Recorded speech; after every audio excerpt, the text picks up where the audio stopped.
Hello दोस्त, आज ये हमारा फिजिक्स का थर्ड पार्ट है और मैं 1500 क्वेश्चन कराने वाला हूँ। अरिहंत का, उसके बाद इसके अग्रवाल का, उसके बाद ल्यूसेंट का, और 11th और 12th का जो जो इम्पोर्टेंट क्वेश्चन है उसको हम क्या कराने वाले हैं। अभी तो मेरा ये जो क्वेश्चन चलने वाला है आज 125 तक कराएंगे, ठीक है। जब 125 क्वेश्चन हम कराने वाले हैं आज 86 से 125 तक, ठीक है।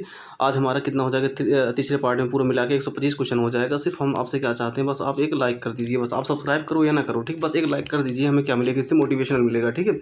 मोटिवेट मिलेगा, ठीक। उसके बाद हम चलिए स्टार्ट करते हैं। सबसे पहले पहला क्वेश्चन यहाँ पे देखो दिया है, ठंड के दिनों में लोहे के गुटके और लकड़ी के गुटके को प्रातः काल में छुए तो लोहे का गुटका ज़्यादा ठंडा लगता है, ठीक है। कहने का जैसे ठंड पड़ रही है, अगर यहाँ पे एक लकड़ी हो या यहाँ पे एक लोहा हो, अगर आप लोहे को टच करते हो तो ज़्यादा ठंड लगता है, ठीक है, ज़्यादा ठंड लगता है। जबकि लकड़ी को ना के बराबर क्या लगता है, उसमें ठंड महसूस होती है। क्यों, इसके पीछे रीज़न क्या है आपको भी पता होगा। जो लोहा होता है उसमें का अच्छा चालक होता है, जो लोहा होता है वो उसमें का क्या होता है, सबसे अच्छा चालक होता है। जबकि लकड़ी जो होता है उसमें का कुचालक होता है।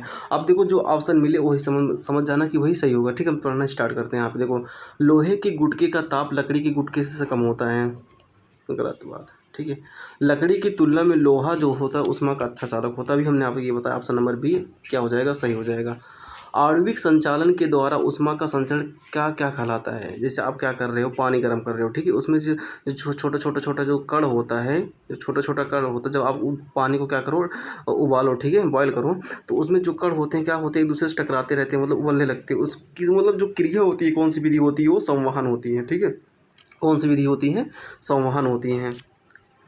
निम्नलिखित द्रवों में कौन सा ऊष्मा का अच्छा चालक होता है, ठीक है। कौन सा अच्छा चालक होता है, पारा, पानी, ईथर, बेंजीन। तो आप पानी मत मारिएगा, नहीं तो आपको पक्का गलत हो जाएगा, ठीक है। ऊष्मा का बहुत अच्छा चालक जो होता है वो क्या होता है, पारा होता है, ठीक। ऊष्मा का बहुत अच्छा चालक क्या होता है, पारा होता है। जबकि वो क्या बोलते हैं उसको, किसमें अच्छा मतलब सबसे अच्छा ऊष्मा का सबसे अच्छा सुचालक कौन सा होता है, वो क्या होता है, चांदी होता है। ऊष्मा का सबसे अच्छा क्या होता है, सुचालक क्या होता है, वो चांदी होता है, ठीक है। आप पानी मत मारिएगा, इसमें क्या हो जाएगा, ऑप्शन नंबर ए सही हो जाएगा, पारा हो जाएगा, ठीक है। समान मोटाई के दो कपड़े, ठीक, समान मोटाई के क्या हैं, दो कपड़े हैं, उनके बीच उनके देखो, उनके दो गुने मोटाई, सॉरी, उनके दो गुने मोटाई, मतलब जो पतला पतला है इनके दो गुने मोटाई, ठीक है। दो गुने मोटाई के कपड़े की परत अधिक उस क्या होता है, उसने आवरण प्रदान करती है। इसका क्या कारण है, ठीक है। अब यहाँ पे ऑप्शन पढ़ के हम आपको बता रहे हैं, ठीक है। ये ऑप्शन पढ़ के ही आपको समझ में आएगा, ठीक है। दोनों परतों के बीच संपुटी वायु के कारण होती है, क्योंकि दो परतों की प्रभावी मोटाई अधिक होती है। ये सब कभी मत मानना, ठीक है। कपड़े का संविन्यास भूमिका ये है ही नहीं, कपड़े की बुनाई की नहीं, ये सब नहीं। ऑप्शन नंबर ये क्या, उनके बीच इनक्लोज होता है, जो मतलब जो हो जाते हैं, इसे मोटा जब हो जाएगा, उनके जो रुई होते हैं आपस में, जो कपड़े होते हैं जिससे बने होते हैं, एक दूसरे से क्या होता है, नज़दीक आ जाते हैं, इसको बोलते हैं संपुटी वायु, ठीक। उनके अंदर क्या हो जाता है, वायु का प्रवेश नहीं होता है, ठीक है। ये CDS 2014 में पूछा गया था, ये क्वेश्चन काफ़ी अच्छा क्वेश्चन था। ग्रीष्मकाल में हमें सफ़ेद वस्त्र पहनने की सलाह क्यों दी जाती है। जैसे मम्मी बोलती हैं गर्मी में काला कपड़ा नहीं पहनना चाहिए, क्यों, जो काला कपड़ा होता है ना, काला कपड़ा ऊष्मा का अच्छा क्या होता है, अवशोषण होता है, अवशोषण होता है। जबकि जो ऊष्मा का उत्सर्जक जो होता है बहुत ही कम। जो अगर आप सफ़ेद कपड़ा पहनते हो, सफ़ेद कपड़ा जो होता है उसमें का क्या होता है, कम अवशोषण होता है। सबसे ज़्यादा कौन सा होता है, काला। काला लगभग प्रकाश का 90% जो होता है, 90% भाग क्या कर लेता है, सोख लेता है, मतलब क्या कर लेता है, अवशोषण कर लेता है। जबकि जो सफ़ेद वस्त्र होता है उसमें कम अवशोषण होता है। देखो SSC 2004, UPSC UPPCS में 2007 में क्वेश्चन पूछा गया था, काफ़ी अच्छा क्वेश्चन था ये वाला। न्यून तापमानों का अनुप्रयोग होता है, ठीक है। जो न्यून तापमानों कहाँ कहाँ पे प्रयोग होता है, हम आपको गिना दे रहे हैं, ठीक है। एक अंतरिक्ष में, ठीक है, अंतरिक्ष कहाँ कहाँ पे होता है, एक अंतरिक्ष में, ठीक है। अगर अंतरिक्ष में जाके आप किसी चीज़ को जलाओगे वहाँ पर, ठीक है, तो वो आपको जलेगा नहीं, जो वो जलने वाली जो लौ रहेगी ना वो आपको ठंडक देगी, ठीक है। एक चुंबकीय, ठीक है, क्या होता है, चुंबकीय प्रोत्थापन और दूरमिति में क्या हो जाता है, किसका प्रयोग किया जाता है, न्यून तापमानों का प्रयोग किया जाता है। तेज हवा वाली रात्रि में ओस क्यों नहीं बनती है। अब देखो जहाँ पे अगर कहीं पे ओस बना, अब दिमाग लगाओ थोड़ा। जैसे आपके घर में मतलब आपके ठंडी में ओस खूब तेज से बना, अगर खूब तेज़ी से हवा चल जाए कहीं भी, अगर थोड़ी सी मतलब क्या मतलब हवा चल जाए, मौसम ख़राब हो जाए, हवा चलने लगी, तो जो वहाँ पे ओस बने रहते हैं वो क्या हो जाते हैं, वहाँ से गायब हो जाते हैं। क्यों, क्योंकि वाष्पीकरण है, जो वाष्पीकरण की प्रक्रिया होती है वो क्या हो जाती है, बहुत ही तेज़ हो जाती है, जिसकी वजह से वहाँ पर क्या होता है, तेज़ चलने वाली रात्रि में, जो तेज़ चलने वाली हवा की रात्रि में क्या हो जाता है, ओस गायब हो जाती है। क्यों, क्योंकि वहाँ पे जो हवा चल रही है ना उसकी कारण जो वाष्पीकरण जो क्रिया क्या हो जाती है, बहुत तेज़ हो जाती है। ठीक है, आपको समझना होगा। ठीक है, ठीक है, जैसे आपको समझ आया, नहीं समझ में आया होगा आई थिंक। ठीक है, आप अपने इलाके मतलब देख लीजिए, ठंडी पड़ रहा है, ओस पड़ा है, अगर हवा चल जाती है तो क्या होता है, सारा ओस गायब हो जाता है, उसमें वाष्पीकरण जो क्रिया होती है तेज होती है। ठीक है, ठोस कपूर में कपूर वाष्प करने की प्रक्रिया बहुत ऊर्ध्वपातन, बहुत इंपॉर्टेंट, बीपीएससी 2001 की तो सबको पता होगा, तो क्लास 9 का क्वेश्चन है, चैप्टर नंबर केमिस्ट्री का सेकंड चैप्टर का था ये वाला।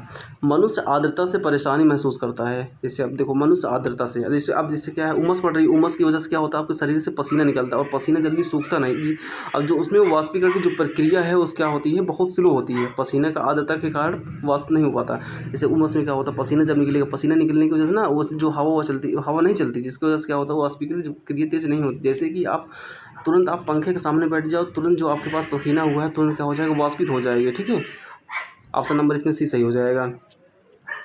किसी द्रव उसके क्वथनांक से पूर्व उसके वाष्प में बदलने की प्रक्रिया को क्या कहते हैं। अब जैसे यहाँ पर देखो, अगर कोई चीज़ द्रव है, द्रव से डायरेक्ट क्या बनाना, वाष्प बनाना। अभी हम आपको बताएं वाष्पीकरण, पसीना हुआ, पंखा चलाओ, पंखा चलने से क्या हो जाएगा, आपका पसीना भाग जाएगा, मतलब वाष्प के रूप में बदल जाएगा। अब ये क्वेश्चन हम कल ही बताए थे।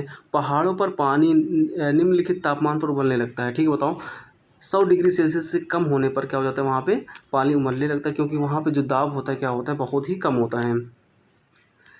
भाप से देखो यहाँ पे भाप से हाथ जो होता है अधिक जलता है, अपेक्षाकृत भाप से अधिक जलता है, जबकि उबलते जल से क्यों कम। ठीक है, अब देखो यहाँ पे जो हाथ होता है, ठीक है, एक चीज़ जानो, अगर भाप है, भाप से क्या होता है, हाथ काफ़ी तेज जलता है। इसके पीछे रीजन ये होता है ना, आप एक चीज़ पढ़े हो, क्यू बराबर क्या होता है, ml। ठीक है, उसमें एक प्रकार की क्या होती है, गुप्त उष्मा पाई जाती है, जिसकी वजह से क्या हो जाता है, भाप में गुप्त उष्मा अधिक होने की वजह से हाथ क्या हो जाता है, जल जाता है। उष्मागतिकी का प्रथम नियम जो होता है वो किस पर आधारित है, ऊर्जा संरक्षण।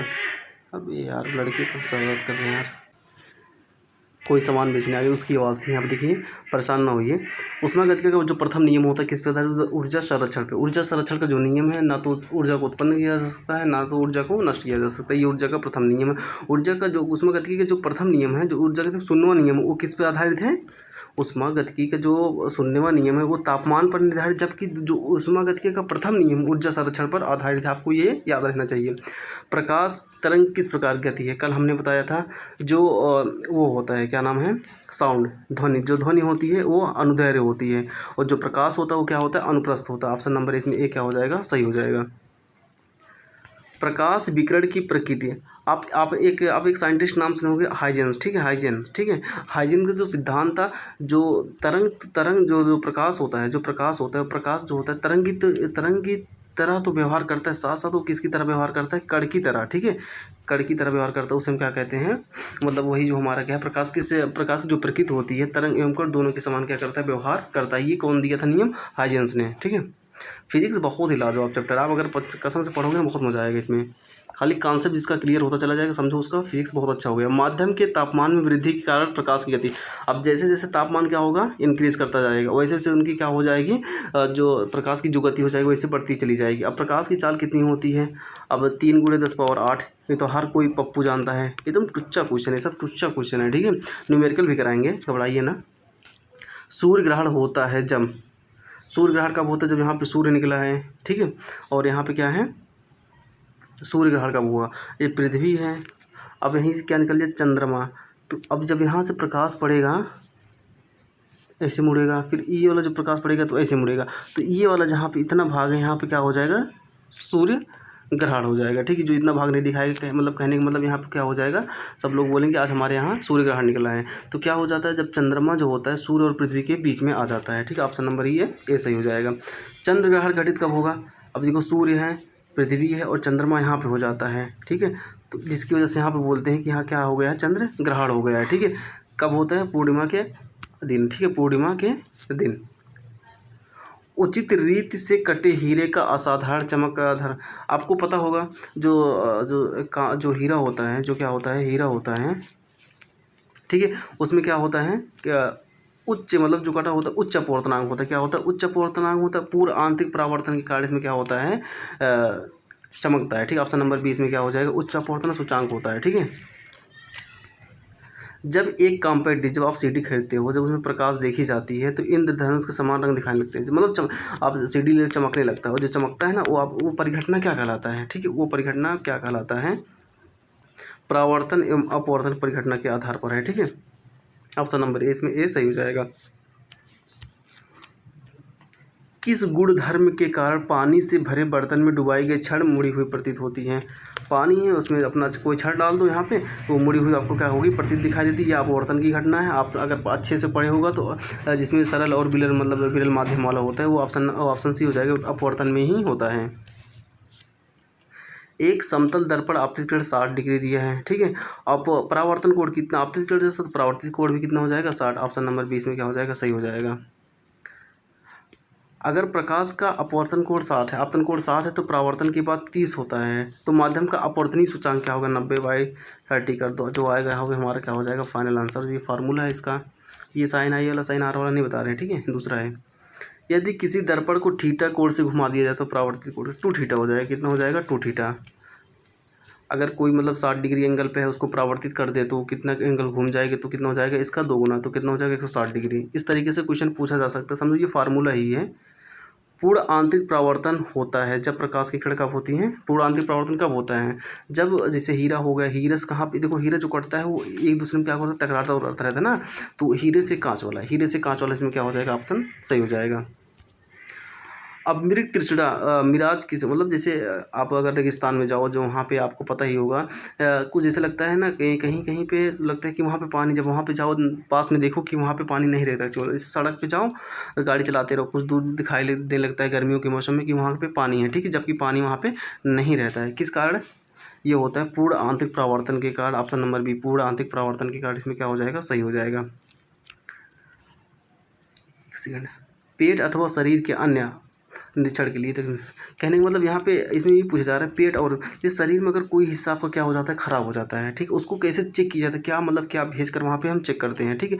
जो एक पतली सी रॉड होती है, उसमें क्या होता है, बार बार एक पूर्णांतिक परावर्तन की क्रिया होती है, उसमें क्या होता है, प्रकाश भेजा जाता है। इससे क्या होता है, आपकी वहाँ पे पूरा जो वहाँ पे जो खराबी होती है वहाँ पे खींच के भेजा जाता है, पतला सा तार होता है, उसमें कौन सी क्रिया होती है, पूर्णांतिक परावर्तन प्रक्रिया होती है, ठीक। किस पर आधारित है, पूर्णांतिक परावर्तन पर आधारित है, ठीक है। इंद्रधनुष के कारण होता है, इंद्रधनुष किसके कारण होता है बताओ। इंद्रधनुष जो होता है हमारा अपवर्तन के कारण, प्रकीर्णन के कारण नहीं, ठीक है, अपवर्तन के कारण। किसके कारण होता है, अपवर्तन के कारण। प्रकाश का रंग नीला प्रतीत होता है, क्यों, प्रकाश के अपवर्तन के कारण। प्रकाश के अपवर्तन के कारण क्या होता है, आकाश का रंग नीला दिखाई देता है। वायुमंडल में प्रकाश का विसरण डिफ्यूजन का कारण होता है, धूल के कण। जैसे वायुमंडल को जो आपको दिखाई देता है, कभी कभी जो प्रकाश पड़ता है ऐसे लगता है ना छीटा छीटा, कि यार यहाँ पता नहीं कैसे, यहाँ पर लग रहा है सूरज वहाँ से हुआ है, तो उसको क्या बोलते हैं, धूल के कण, ठीक है। खतरे, यहाँ पर देखो, खतरे के संकेत के लिए लाल प्रकाश का क्यों, देखो जो खतरे के लिए लाल प्रकार का जो लाल प्रकाश होता है उसको हम क्यों यूज़ करते हैं पता है, इसकी जो प्रकीर्णन, जो इसकी फैलाव, मतलब जो फैलाव वाली किरण होती है, क्या होती है, बहुत ही कम होती है, इसकी वजह से हम क्या यूज़ करते हैं, इसके लिए हम लाल, मतलब खतरे के लिए लाल प्रकाश का प्रयोग करते हैं। तो ऑप्शन नंबर इसमें कौन सा हो जाएगा, इसका प्रकीर्णन सबसे कम होता है, ठीक है। क्वेश्चन रटे नहीं भाई, मतलब ये सब रटे एक भी नहीं है, हम क्या कि इसको कई बार पढ़ चुके हैं ना, मतलब फिजिक्स हमें बहुत पसंद है, उसको कई बार पढ़ते हैं, ठीक है, तो उससे जिससे कि हमें उसका पूरा कॉन्सेप्ट पता हो चुका है। देखो यहाँ पे समुद्र नीला प्रतीत होता है, समुद्र नीला क्यों प्रतीत होता है, देखो इसका एक रीज़न है, अपवर्तन और परावर्तन के कारण, प्रकीर्णन के कारण, ये तीनों के कारण। प्रकाश के परावर्तन जल के कणों के द्वारा प्रकाश का प्रकीर्णन के कारण, ठीक है। जैसे कि अब देखो, जब क्या होता है, जब एक पानी है, ठीक है, पानी में जब प्रकाश पड़ता है उसमें मतलब फैलता है, फिर जो निकलता है, ठीक, उसकी पड़ने की वजह से यहाँ पे क्या हो जाता है, नीला दिखाई देने लगता है। चाहे तो आप आजमा के देखो, बाल्टी उल्टी में आप अपना प्रकाश डालो, उसमें लाइट मारो, फिर दूर से देखो, शायद आपको दिखे, ठीक है। अस्त होते समय सूर्य अधिक लाल दिखाई देता है, क्यों, प्रकाश के अपवर्तन के कारण, ठीक है, प्रकाश के अपवर्तन के कारण क्या होता है, सूर्य हमें कैसा दिखाई देता है, लाल दिखाई देता है। साबुन के पतले भाग चमकदार रंगों का बना होता है, किस परिघटना का परिमाण है, ठीक है। जो साबुन होता है, जो साबुन में जो पतले पतले झाग जो निकलते हैं, जो झाग जो बुलबुले निकलते हैं, क्यों चमकने लगता है। आप पढ़े होंगे व्यतिकरण, व्यतिकरण अच्छे से पढ़े होंगे तो आपको पक्का कन्फर्म पता होगा। बहुलित परावर्तन और व्यतिकरण के कारण। ऑप्शन नंबर क्या हो जाएगा इसमें, ए सही हो जाएगा। मोटर कार में पार्श्व दृश्य के लिए, अब जो मोटर कार इतना बड़ा है, ठीक, जो मोटर कार होता है उसका कांच इतना बड़ा है और दृश्य दिखाना हमें इतना बड़ा, ठीक है, दृश्य को इतने को हमें इतने छोटे में दिखाना है, तो अब किस दर्पण का यूज़ करेंगे? उत्तल दर्पण। अगर अब देखो समझ में आया होगा, इतना बड़ी चीज़ों को छोटे में दिखाना है, बड़ी चीज़ों को छोटे में दिखाना है तो किसका यूज़ करेंगे हम? उत्तल दर्पण का, ठीक है। अब दाढ़ी बनाने के लिए, अब भैया क्या है, अब तुम्हें क्या इतने छोटे चीज़ को अपने आप यहाँ बैठो और इतने बड़े सांस कांच में आपको दिखाना है, तो भैया अब इसमें जो किसका इस्तेमाल किया जाएगा बताओ? इसके लिए हम किसका इस्तेमाल करेंगे? अवतल दर्पण का। जो मानव आँख की रेटिना होता है, प्रतिबिंब कैसा होता है, अगर आप कहीं भी ध्यान से देखो उसमें जो प्रतिबिंब बनता है ना, उल्टा बनता है, लेकिन कैसा होता है? वास्तविक होता है। कैसा होता है? वास्तविक होता है। ऑप्शन नंबर इसमें ए सही हो जाएगा। लास्ट क्वेश्चन है, 1.5 मीटर लंबे व्यक्ति, ठीक है, संपूर्ण प्रकाश देखने के लिए आवश्यक दर्पण की न्यूनतम लंबाई क्या होनी चाहिए? ठीक, इसमें पूछा है अगर आपकी लंबाई 1.5 मीटर है, ठीक है, 1.5 मीटर, आपको पूरा प्रतिबिंब देखना है, आपको पूरा प्रतिबिंब देखना है कहाँ पे? शीशे के सामने। आपको कितनी दूरी पर खड़े होना चाहिए? इसका आधा, ठीक है, 1.5 का आधा आपने पढ़ा होगा, तो इसको 0.75 मीटर आपको क्या होना पड़ेगा? खड़ा होना पड़ेगा, तभी आप जाके अपना पूरी हाइट देख सकते हैं, ठीक है। अगर हमारा चैनल आपको सच में थोड़ा भी अच्छा लगता है, प्लीज़ कमेंट के माध्यम में जरूर बताइएगा। हमें आप सब्सक्राइब ना कीजिए, बल्कि सिर्फ एक लाइक कर दीजिए, बस हमें थोड़ा उससे क्या होगा? मोटिवेट मिलेगा, ठीक है, मोटिवेशन मिलेगा, ठीक है। अगर हमारा चैनल आपको अच्छा लगता है प्लीज़ को लाइक से सब्सक्राइब करना ना भूलिएगा। Thanks for watching my video.